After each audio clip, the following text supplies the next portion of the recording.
There were giants in the earth in those days, and when the sons of God came in unto the daughters of men, and they bare children, the same became mighty men, which were of old men of renown.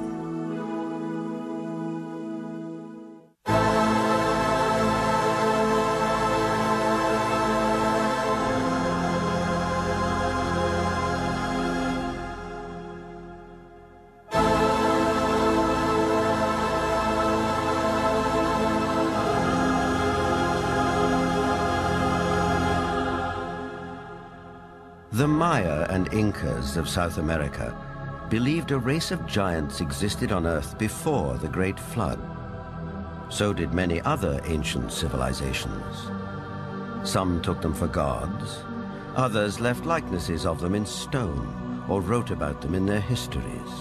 The Greeks and Romans told of blood falling from heaven and landing in the lap of the earth goddess Gaia, who gave birth to the Titans, a race of fearsome giants.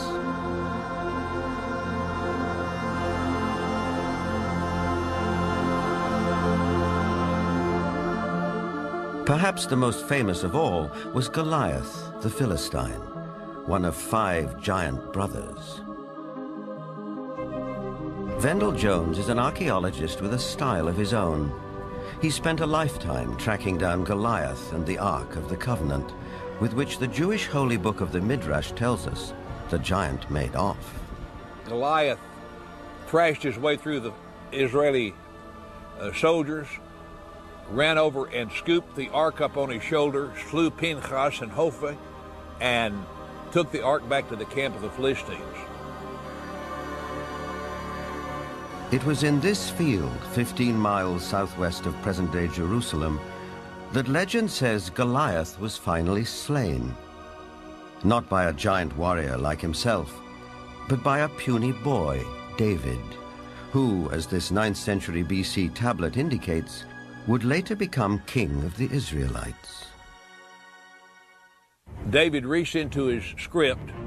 He pulled out this black thing with long leather straps, and he put it on his arm and wrapped it like this, and said, "You have come against me with a buckler and the armor and a shield and a sword, but I'm coming against you in the name of the Lord God of Israel." Then he reached in and pulled out another set of leather straps, but this one had a stone in it.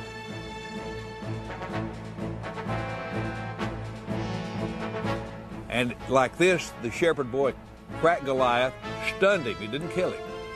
Goliath fell on his hands and knees. David ran over and took the sword of Goliath, this enormous sword that had killed Hophni and Pinchas. And with Goliath's sword, he decapitated him. Just 2 miles from where the famous fight took place stands an 80-foot overgrown mound. This is believed to be Goliath's final resting place, though no one knows for sure because it's never been excavated.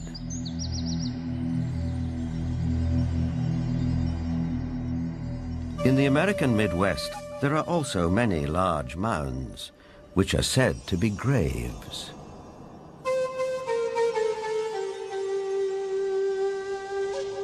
An author who has sold over 15 million books and written extensively on giants is Brad Steiger. Mass graves of giants were opened. Some of the men 8 feet tall, some of the women 7 feet tall, some records of men 10 feet tall, and extremely large skulls. And extraordinarily, some of these skulls had horns, some had extra rows of teeth, some had other what we would call anomalies, but they were extraordinarily large skulls and extraordinarily large people. A maverick archaeologist who has long been fascinated by legends of American giants is David Hatcher Childress. A number of mounds in the Midwest in America were excavated starting in around 1850. And in many cases, they would find skeletons of people who were in excess of 7 feet tall. And in many cases, they had double rows of teeth as well as, in some cases, 6 fingers on each hand and 6 toes on each foot. The one that was found in Bridal Veil Falls, California by a group of miners, first they found this wall with very intricate hieroglyphics. They assumed that they were finding gold behind the wall. They broke it down and they found this woman holding a child covered with fur and a strange kind of dust. The same tall female mummified remains have been found in Texas. They have been found in Death Valley. They have been found in other parts of California. These old photographs and newspaper clippings are all that survive of these mysterious giants. Winner of the Newsmaker of the Year award, journalist Jim Mars has a special interest in speculative science. Archaeology at that time was in a heyday. There was everybody that had a shovel was out trying to find something. But what's interesting is that the finding of these giant mummified bodies and giant fossils and bones, really you can't pin to any particular location. They were finding them in Greece, they were finding them in Italy, they were finding them in the Middle East, they were finding them in America. And even if you write off a few of those as perhaps a hoax or a misinterpretation of something else, you're still left with a tremendous amount of evidence to show that there were these giant beings at some point walking the earth.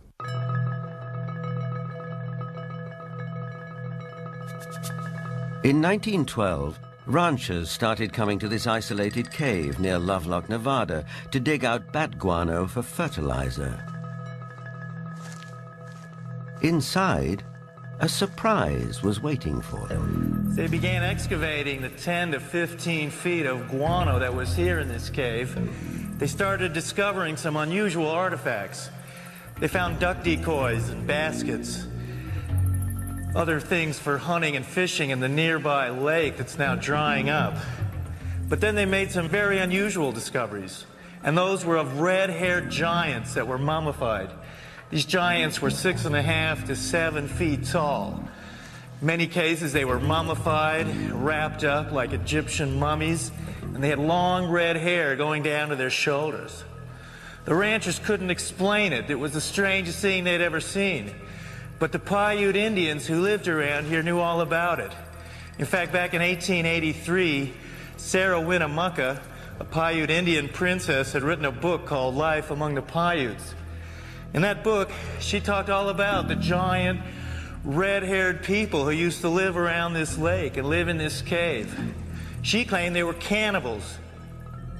That tribe would eat the dead. They would make war on my people. My people went to work and gathered wood to fill up the mouth of the cave. At last my people set it on fire and called out to them, "Give up or you will die." But no answer came. Now, one of the great mysteries of the West is what happened to these giants? There was nearly 60 skeletons brought out of this cave, but today they're nowhere to be found. Is it that there is some kind of archaeological cover-up that has occurred here? Something that concerns giants? Perhaps the entire story may be a rural legend, or like tons of buffalo bones, the remains may have been burned and used with the bat guano as fertilizer. Whatever the explanation, proof that there were giants here has disappeared. Yet at the same time, tantalizing clues to their existence can be found all over the world.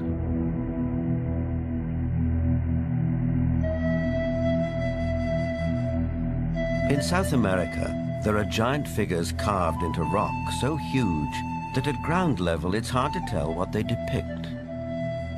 Though from the sky, that becomes dramatically clear.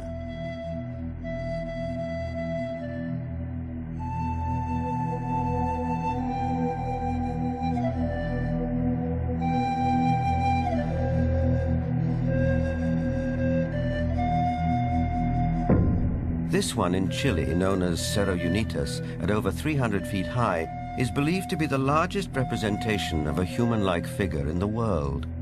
Who carved it and why remains a mystery.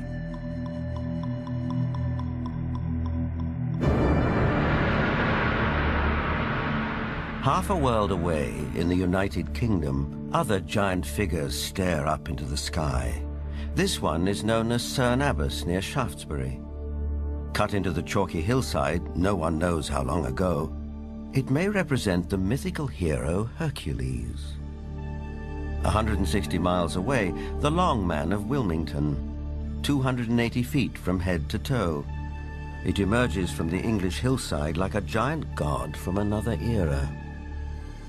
Britain is crowded with such sites associated with giants. An authority on English folklore and the giants of Britain is Jennifer Westwood. In the beginning, in Britain, it was inhabited only by giants. And in those days, it was called Albion. And after the fall of Troy, a hero called Brutus came here with all his men and decided to conquer Albion. And so they battled for a bit with all these very savage giants. And they slew most of them. But there was one called Gog-Magog that they kept alive, 12 foot high. And he had a wrestling match with the Duke of Cornwall called Coroneus. And first one got the upper hand, and then the other got the upper hand. And then Gog-Magog broke some of Coroneus's ribs. And he got so enraged that he just picked up this 12-foot giant. And he ran to the coast, and he threw him over the cliff. And the giant was smashed on the stones below, and his blood stained the rocks red.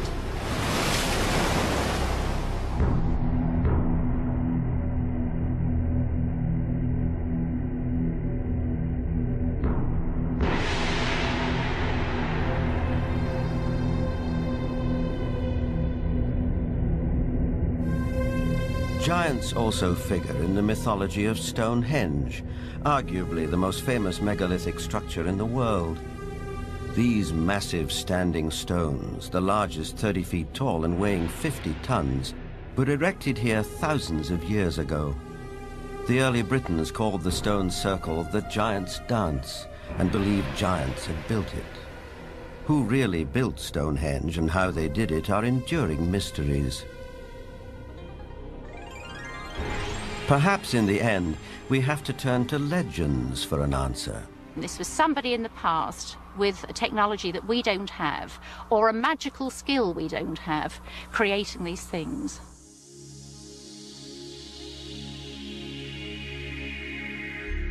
The spiral-shaped Gilgal Rephaim is situated in the Golan Heights, 50 miles from Damascus.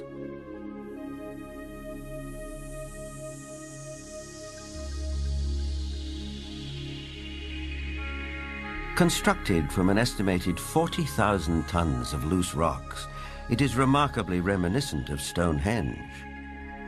Both have been dated at around 5,000 years old and have similar megalithic stones. And like Stonehenge, Gilgal is also said to be associated with giants. Only in this case, there's biblical text which seems to support the claim.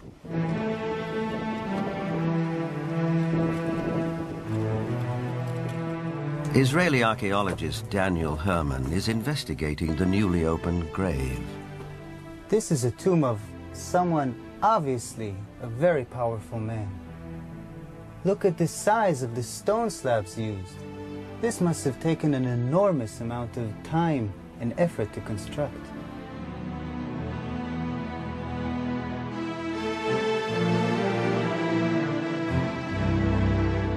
When the Israelites came here and wrote their Bible, it was already here. They saw it. So they have documented the identification of the site by saying that this region was ruled by Og, king of the Bashan. Og is described in the book of Deuteronomy as, and I quote,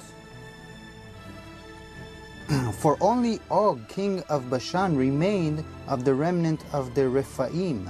Rephaim is Hebrew word for giants.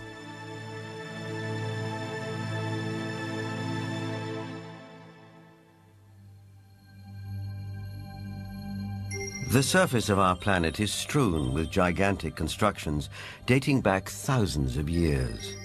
They're in the deserts, on the plains, under the oceans, high on the mountains, like those in South America. I think the world looked like the cities we see in Machu Picchu, Tiahuanaco, Sacsayhuaman. I think it was a world peopled by giants who structured their buildings out of massive building blocks, 500-ton, 250-ton blocks.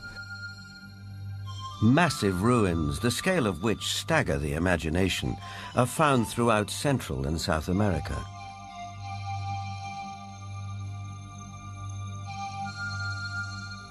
Even a skeptic might be tempted to ask, who could have built these architectural wonders, if not a race of giants?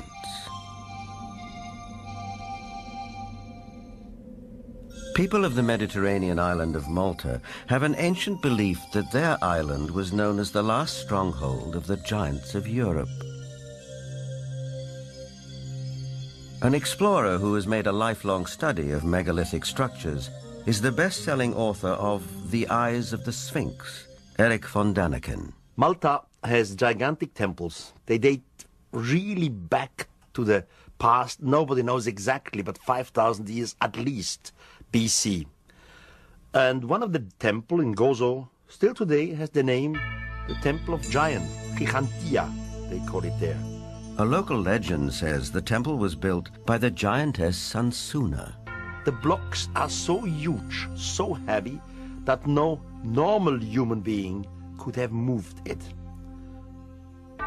In Bolivia, only 30 kilometers from Lake Titicaca, there are gigantic stone platforms all over the place. The largest of it was once 29 meters long.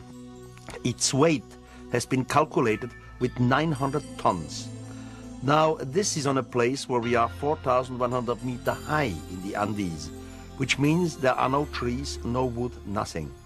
It is not possible to transport a 900-ton platform without any wooden rollers. Even with wooden rollers, it would be extremely complicated. So these facts are here. You can see them, touch them, photograph them, but there is no explanation for it. For sure, the pre-Inca Indians, the Aymara, were not able to move it. So what is it? What's the result? We don't know. On many places on Earth, we find structures which could be related or to ETs, to a technology which we do not understand, or to giants. ETs, giants, a secret technology? Believers take it in their stride. Here's the best-selling author of Architects of the Underworld, Bruce Rux. The architects are that race or those races who built all the megaliths in the old world, the pyramids, Stonehenge. They are the people who walked before us, the ones who inhabited this world before we did. We have called them gods. We've sometimes called them giants. They left their handiwork behind, and we have not been able to duplicate it. We've only reached the point now where we can really appreciate it. In Lebanon, 44 miles from Beirut, are the imposing ruins of Baalbek. There is mention of this place in the Old Testament's Book of Kings. Baalbek in particular is a very good example. That has the trilithon. Those are the largest stones in the world ever used for construction. They're so large we don't even know their actual weight. Those stones were somehow quarried, moved 5 miles, lifted 25, 30 feet in the air, and placed together so closely that you can't fit a razor blade or a piece of paper in between them. We have no idea how they did it. We don't have a crane in the world that can lift weights anywhere near what those things are. No one knows for sure, but according to Arab tradition, the earliest temples were built here after the Great Flood by a tribe of giants for the biblical king Nimrod.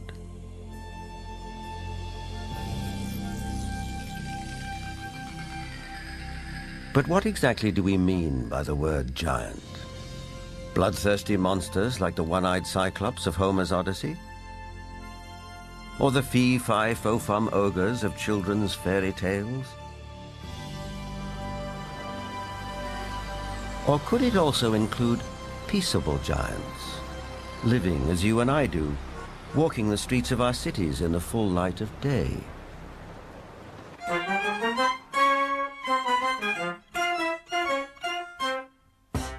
There are really two kinds of people who could be considered giants. There are giants who are genetically programmed to be tall, people who are normal, but their genes mean that their genes lead them to be very, very tall. And then there are people who suffer from some kind of a disorder, the most common of which, or at least the most well-known of which, is acromegaly, which is a disease in which there is too much growth hormone produced.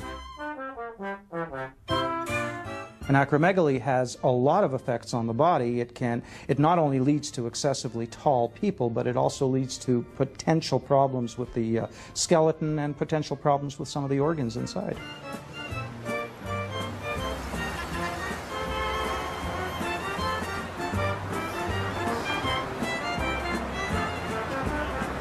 Ryan is a healthy, well-proportioned, 7-foot-tall, normal young man. I just wish I were as tall as he was. But what makes a person unusually tall? Is it a family trait, nutrition, or something else?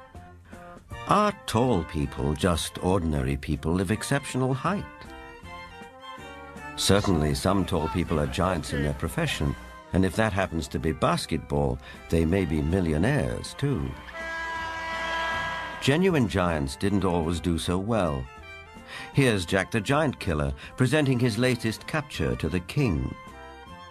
Towards the end of the 19th century, this 9-footer was given to the Russian Tsar as a gift.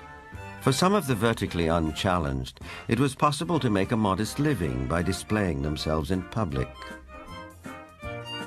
From there, it wasn't very far to the Carnival Freak Show, which wasn't complete without one or more giants. Even after death, they could still draw a crowd. Anna Swan and her husband Martin, both 7.5 feet tall, went on tour as the world's tallest married couple. It probably took 2 storks to deliver their 24-pound newborn. Which brings us back to the question, where do they come from? Is it possible that in the dim and distant past, they can trace their ancestry to a race of giants? The Weizmann Institute's award-winning scientist, Dr. Marvin Antelman, believes he has the answer. If we all have genetic material from the first man, then it is not surprising to find here and there that you would have a giant existing among us today, because there would be a recessive gene that would produce such a person. The Watusi tribe, for instance, are very large. The median height for most of their males is close to about 7 feet. They're extremely tall. There are biblical references to even taller people who lived in ancient times. Rabbi Itzhak Marmostin of the Center of Jewish Studies in Vancouver, Canada.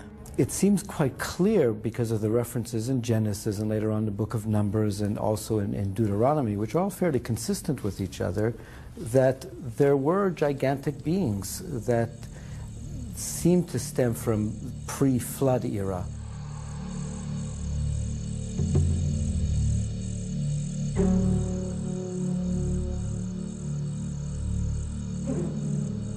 Is it possible that environmental conditions of past ages favored the development of giants? Certainly we know from fossil evidence that some species, like dinosaurs, grew many times larger than they do today. A supporter of this thought-provoking and controversial theory is Dr. Carl Bohr. Optimal genetic expression means the best that the organism has within the DNA is expressed because of favorable atmospheric conditions. Based on fossil evidence, trees like the California giant sequoia grew much larger than they do today.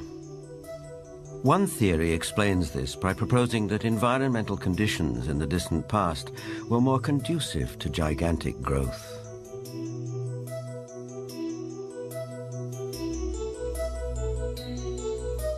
Under these described conditions, plants and animals would live longer, be much larger, and that's precisely what we find in the geologic column in the fossil record. Plants were much larger.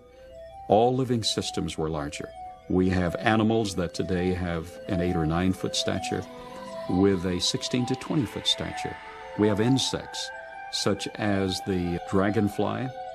Today, the dragonfly has perhaps a 4-inch wingspan. In the fossil record, his counterpart, Meganeuropsis, had up to a 5-foot wingspan. Everything was larger in the past. I'm of the opinion that under better atmospheric conditions, people were living not only longer, but they were taller, much taller. Giants and dinosaurs could not exist today as they did in the past because the atmospheric conditions simply will not permit it. We had a greater ozone layer at the time prior to the flood. At the time of the flood, it was diminished to about 1/7 what it was at that time, and therefore, life on this earth as we know it no longer has the same life expectancy as it did at the time of the flood. A thinning of the ozone layer means less protection from the ionizing radiation from space, and less protection for plants and animals. Being interested in Earth's original conditions, after 35 years of research on those parameters, I've attempted to reconstruct that context. And in so doing, I've had our engineers build a biosphere that doubles the atmospheric pressure, that increases the electromagnetic energy, that increases the ratio of oxygen, but not to the level of toxicity, that eliminates ultraviolet radiation, etc. And the experiments that we've run have been very gratifying.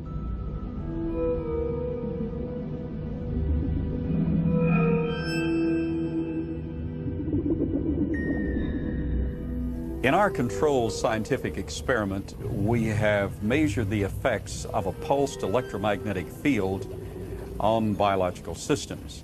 We have these Pacu piranha fish that normally at 3.5 years of age are about this size under optimal conditions. Yet we have them now in excess of 20 inches, weighing just under 5 pounds each. Under these controlled conditions, we have succeeded in producing giantism at an accelerated rate. Taken at face value, the research looks persuasive, though it has not yet been replicated by other scientists.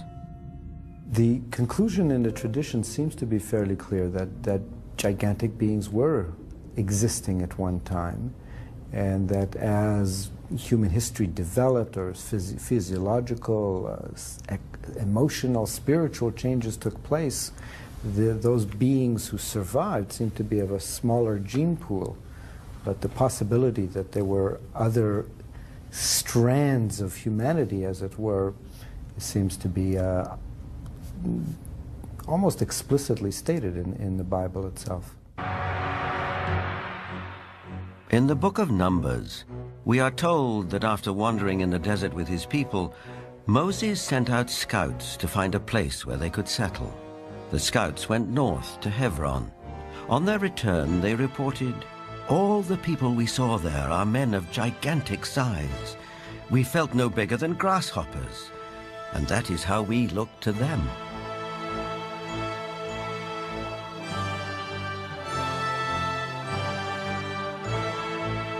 The tribes continued northeast to Mount Seir, known today as Petra in Jordan.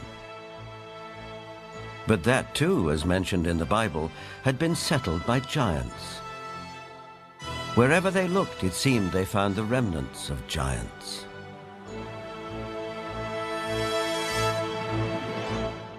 If we look at Scripture, there were giants in the earth in those days. And if we take that literally rather than symbolically, that there were simply men of great powers and extraordinary abilities, then we could say that the first men, the first humans, were giants, or we could theorize that these giants came from somewhere else and used Earth as a colony. In itself, This notion is a startling idea. But a people more ancient than the Israelites believed the very same thing.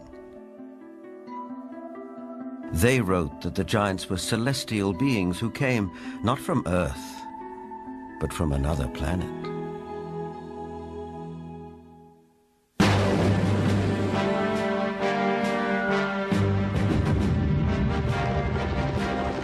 This is the battleground of the Gulf War. We know it as Iraq. In the distant past, several great civilizations sprang up here. One of them, Babylon, was legendary for its wealth and splendor.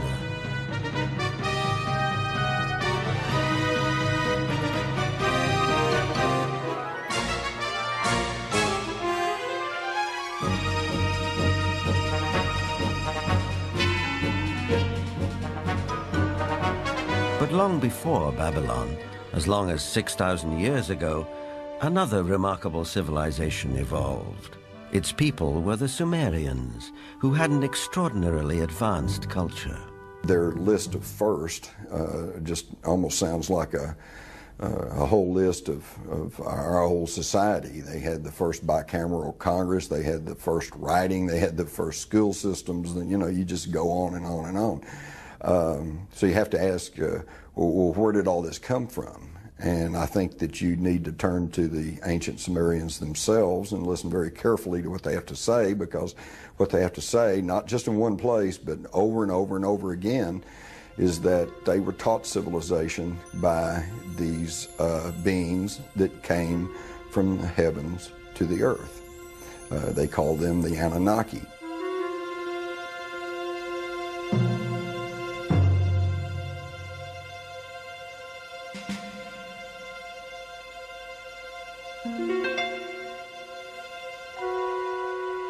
The Sumerians wrote down their history on clay tablets like these, which lay ignored in a Berlin museum for half a century. Few people have been able to decipher this ancient language, but one of them is Zechariah Sitchin. The writings and the pictorial evidence left behind by the Sumerians going back 6,000 years speak and depict people who came from another planet called Nibiru, and many of the depictions show them much bigger, at least by a third, perhaps more than the average human being, so they were giants. This Sumerian cylinder seal from a Berlin museum is astonishing for several reasons. First, it depicts our solar system with the sun at the center and the planets arrayed around it, a fact not known to European science till around 300 years ago. It also shows the planet Pluto, which we didn't discover till 1930. And amazingly, there's another planet, which the Sumerians called Nibiru, and believed that it was from where the Anunnaki, or celestial giants, came from.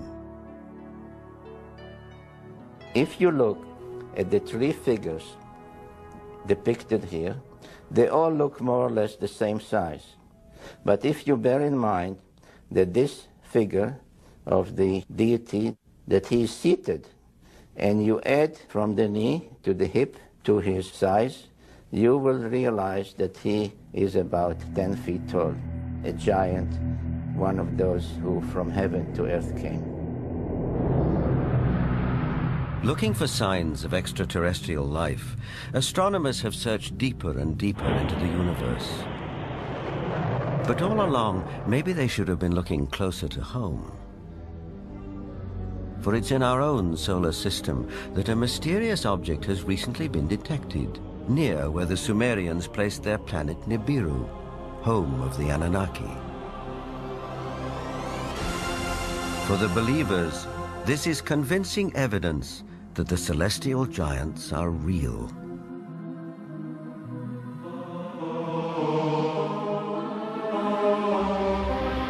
The ancient Sumerian text, just in a very broad overview, basically tell us that more than 400,000 years ago, that these Anunnaki came from space and landed on the earth in the Tigris-Euphrates Valley. They began to set up a colony that they called Eden.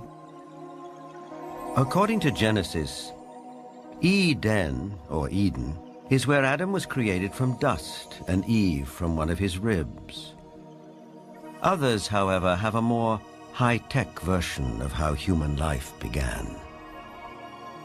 In time, needing manpower, needing workers, jumped the gun on evolution using genetic engineering. They took the sperm of one of the Anunnaki, mixed that with the ovum of a primitive humanoid, probably one of these primitives that we are now finding archaeological remains of in Africa, the famous Lucy. And they produced a hybrid which eventually became Cro-Magnon or modern man. Legend has it that when the Anunnaki came back after several thousand years to see how their genetic handiwork had turned out, they found the Earth females irresistibly attractive. It starts in the Bible. There you can read, in the beginning at Moses, when the sons of the gods saw that the daughter of man were beauty, they took them to wife. Later, out of the body's womb, giants came. So destructive were these titans that the Anunnaki who fathered them decided to destroy them. The apocryphal book of Baruch even tells us how many giants were wiped out.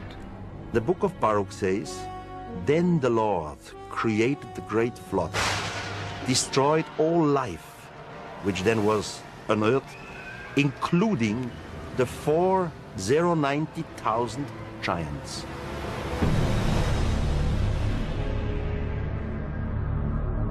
As the story goes, some of the Titans survived, but their reign as rulers of the earth was over, and humans became the dominant species.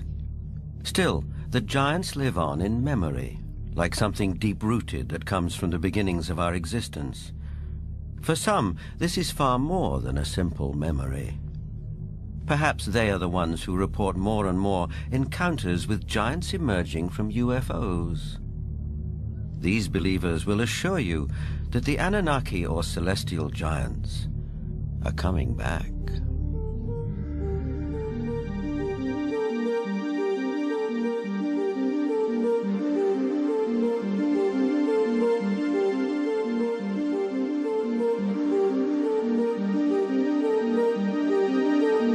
The town of Yatzitz is 25 miles west of Jerusalem.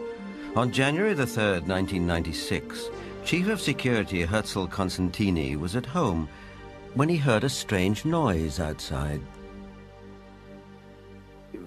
When I opened the door, I was paralyzed with fear. I saw a gigantic being around 5 feet wide and 11 feet high. I estimate its weight at about 2 tons.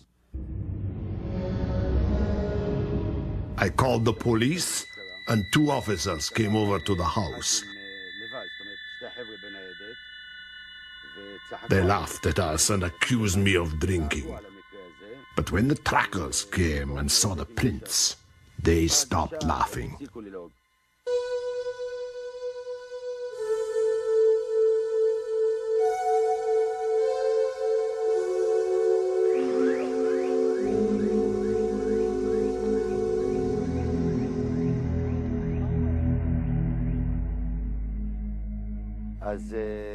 The tracks led right across my field. Many of them were 14 inches deep.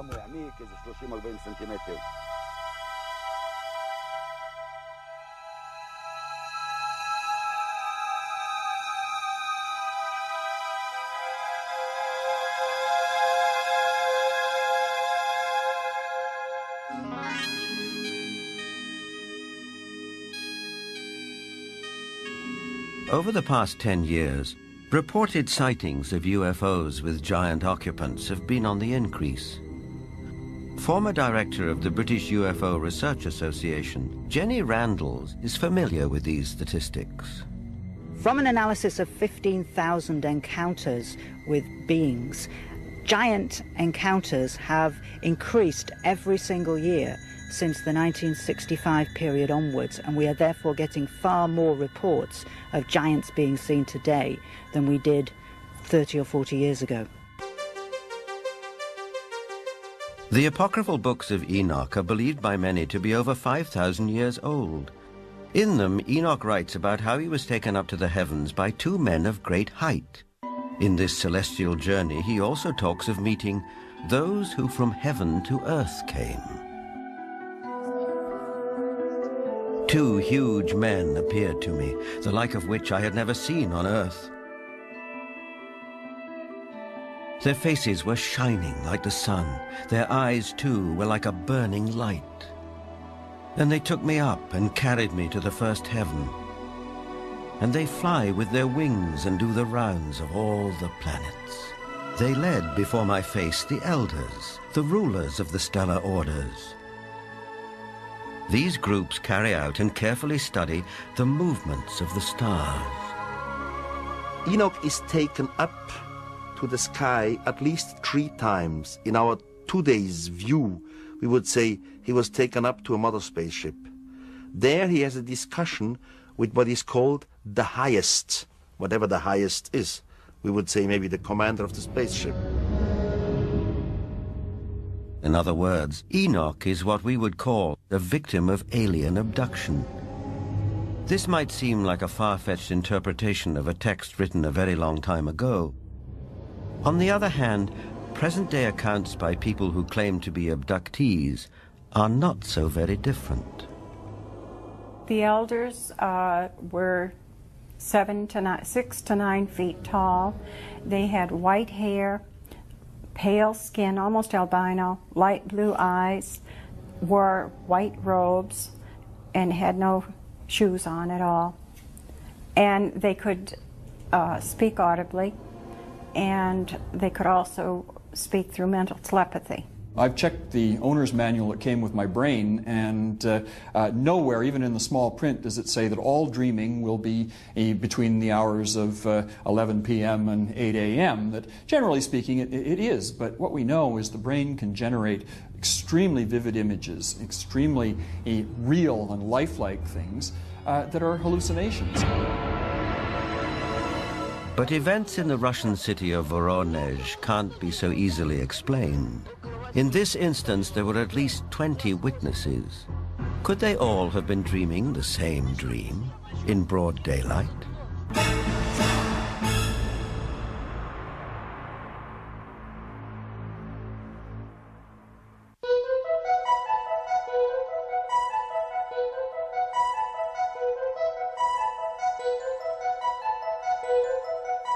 In September of 1989, something happened in the city of Voronezh, 200 miles south of Moscow, which caught the attention of the world press. For several weeks, strange lights were seen over the city. Then on September the 27th, it was reported that a spacecraft landed in one of the city's public parks, from which 3 alien giant figures emerged. Nothing remotely like this had happened in Voronezh before. Before coming to America in 1990, Ukrainian journalist Paul Stonehill covered the Voronezh story for the international press. Top Voronezh researchers of anomalous phenomena who include scientists, geologists, and also some military people went to the site immediately thereafter. They were on the site on the 3rd of October studying and collecting specimens.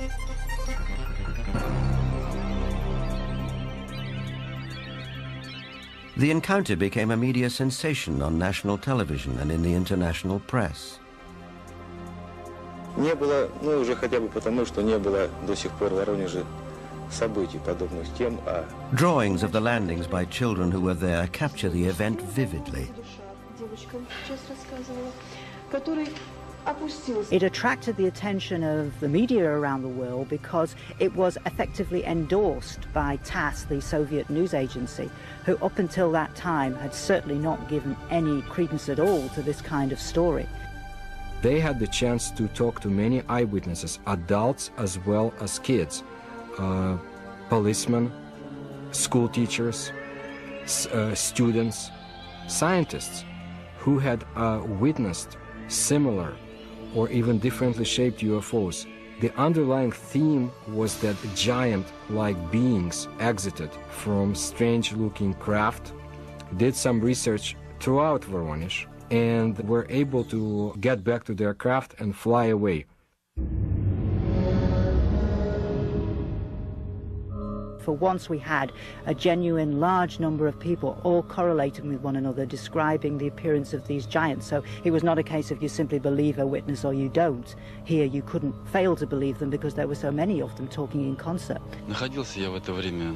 I was standing not far from the main road of the South Park, and I saw this flying object at an approximate height 250 meters. It stayed at the same height and did not move horizontally. I was very interested by all that, because it could not be any kind of meteorological balloon. There was a squeaking sound. Perhaps some drilling tool was operating, like it was boring a hole in the ground. The creatures started coming out. They did not look too much like humans. They were much taller than humans. They did have shoulders, but I didn't see the head. He was huge, really huge, bigger than we are. He was a mighty figure. In 1989, Sergei Makarov was one of the school children who was in the Voronezh Park. I remember a crowd that gathered around the place. Everybody was scared. Everybody turned pale. I was absolutely flabbergasted. Denis Mozhenko was also one of the boys in the park on that day in September 1989. I saw some traces there, and also a strange man. Outwardly, he looked like any other man, only he was huge. A moment later, he suddenly disappeared. I had no doubt that the UFO and the giants existed, because I saw them. But sometimes when I look back, it seems sort of like a fairy tale.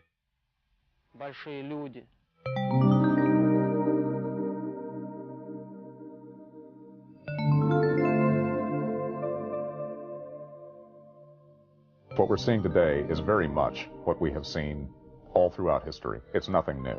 Anything going on with the UFO phenomenon today is something that has always been around, and you can find it in ancient mythology all over the world.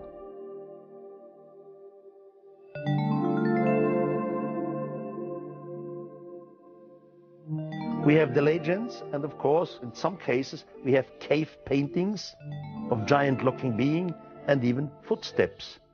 I would think something was in the past, and this something was much bigger than our normal earthlings. Were they indeed our fathers? They were the patriarchs who came before us, that all the legends refer to, the giants, the Olympians who lived before us.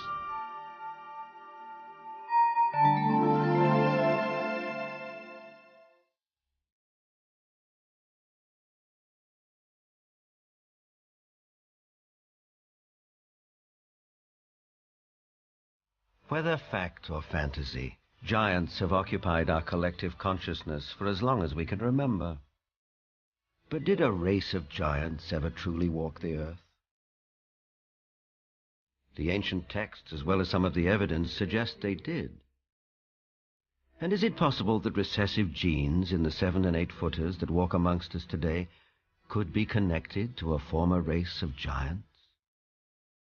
Now, with reports like the giants of Voronezh, one wonders if perhaps the godlike giants of the Sumerians are coming back. But whether they are real, imagined, or allegorical, one thing is for sure. The mystery and the myth of giants will be with us for a long time to come.